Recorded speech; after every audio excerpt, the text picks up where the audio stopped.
ក្រសួងជំនាញកោះប្រជុំទាំងព្រឹកព្រលឹមដើម្បីរកវិធីដោះស្រាយរាជធានីភ្នំពេញសហរដ្ឋអាមេរិកនៅថ្ងៃទី2ខែមេសាឆ្នាំ2025បានប្រកាសដំឡើងពន្ធពីការនាំចូលទំនិញពីកម្ពុជាដល់ទៅ49%ឯណោះ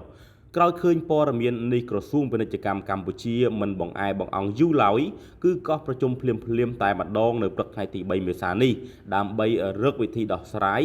តាក់ទងទៅនឹងការដាក់ពន្ធដ៏ខ្ពស់មិនធ្លាប់មានពីប្រទេសមហាអំណាចមួយនេះលោកប៉ែនសុវិជាតិអ្នកនាំពាក្យក្រសួងពាណិជ្ជកម្មបានបញ្ជាក់ប្រាប់អង្គភាពសារព័ត៌មាន SBM News តាមទូរស័ព្ទថារដ្ឋាភិបាលកម្ពុជាកំពុងតែពិចារណារៀបចំវិធានការមួយចំនួនជំវិញការដំឡើងពន្ធរបស់សហរដ្ឋអាមេរិកអ្នកនាំពាក្យរូបនេះបញ្ជាក់ដូចនេះថាខ្ញុំឆ្លើយអត់ទាន់បានទេខ្ញុំកំពុងតែធ្វើការងារនេះពេលប្អូនកំពុងតែបាទទូរស័ព្ទមកនឹងលោកបន្តថាក្រសួងពាណិជ្ជកម្មក៏កំពុងតែកិត្តគូពិចារណាផ្ទៃក្នុងពិនិត្យលើបាទតារាងបន្ទាត់ពន្ធនីមួយៗតើបន្ទាត់ពន្ធណាដែលប៉ះពាល់ខ្លាំងបន្ទាត់ណាបាទដែល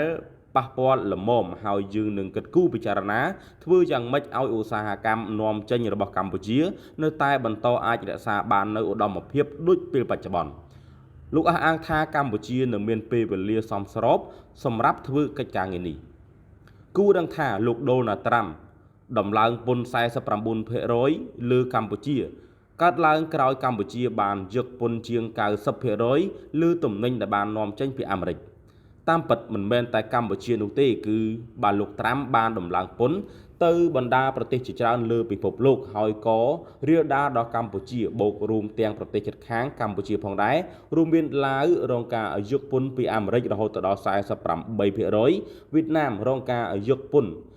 44%និងថៃរងការយកពន្ធ36%ចំពោះការដំឡើងពន្ធរបស់សហរដ្ឋអាមេរិកអាចធ្វើឲ្យប៉ះពាល់ដល់សេដ្ឋកិច្ចកម្ពុជាកម្រិតណាលោកប៉ែនសុវិជាតិប្រាប់ថាលោកមិនទាន់អាចឆ្លើយបានឡើយព្រោះពេលនេះក្រសួងកំពុងតែធ្វើការដោយមិនទាន់បានបញ្ជាក់នៅបាទការពិនិត្យផ្ទៃក្នុងនៅឡើយនោះទេសូមជម្រាបថានៅក្នុងតារាង